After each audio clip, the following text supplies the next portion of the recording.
Hello hi guys, welcome back to my YouTube channel. ఈరోజు chicken sambar and chicken pepper fry ఎలా చేయాలో చూసేద్దాం వచ్చేయండి. ఫస్ట్ ఈ షార్ట్లో చికెన్ సాంబార్ ఎలా ప్రిపేర్ చేయాలో చూపిస్తున్నాను. నెక్స్ట్ షార్ట్లో చికెన్ పెప్పర్ ఫ్రై చూసేద్దాం. ఫస్ట్ ఒక కుక్కర్ తీసుకొని అందులో ఆయిల్ వేసుకొని కట్ చేసిన ఆనియన్ కూడా యాడ్ చేసుకొని కొన్ని గ్రీన్ చిల్లీస్ యాడ్ చేసుకోండి. అది కొంచెం మగ్గిన తర్వాత చికెన్ కూడా యాడ్ చేసుకొని ఒక 10 minutes ఉడికించండి ఆయిల్లోనే. తర్వాత అల్లం వెల్లుల్లి పేస్ట్ వేసుకొని చికెన్కు బాగా పట్టేటట్లు కలుపుకోండి. కలుపుకున్న తర్వాత ఇక్కడ మసాలా చూపిస్తున్నా కదా, అవి గ్రైండ్ చేసుకొని పెట్టుకోండి. తర్వాత టమాటా యాడ్ చేసి బాగా కలుపుకోండి. ఒక 10 minutes మగ్గిన తర్వాత అప్పుడే పేస్ట్ చేసుకున్నాం కదా, అది కూడా యాడ్ చేసేసి బాగా కలుపుకోండి.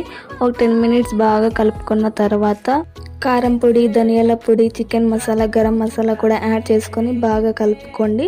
కలిపిన తర్వాత మీకు సరిపడా వాటర్ వేసుకొని సాల్ట్ వేసుకొని బాగా కలుపుకోండి. లాస్ట్లో కొంచెం నిమ్మకాయ వేసుకొని ఆ చికెన్కు మసాలా పట్టేటట్లు బాగా కలుపుకోండి. కలుపుకున్న తర్వాత దానికి సరిపడా వాటర్ యాడ్ చేసి ఒక 3 whistles వచ్చే వరకు వెయిట్ చేసి వేడిగా సర్వ్ చేసుకుంటే మన simple and tasty chicken is ready.